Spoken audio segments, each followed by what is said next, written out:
கையில் ஆடுமா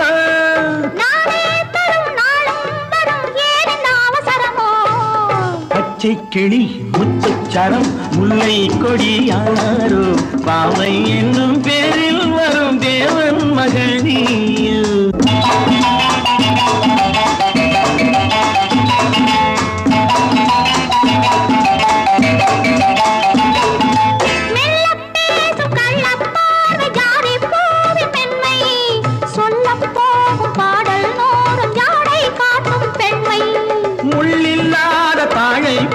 தோகை மேனி என்று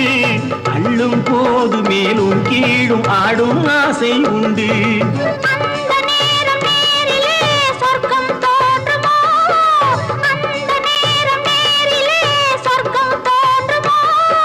காணாததும் கேளாததும் காதலில் விளங்கிடும்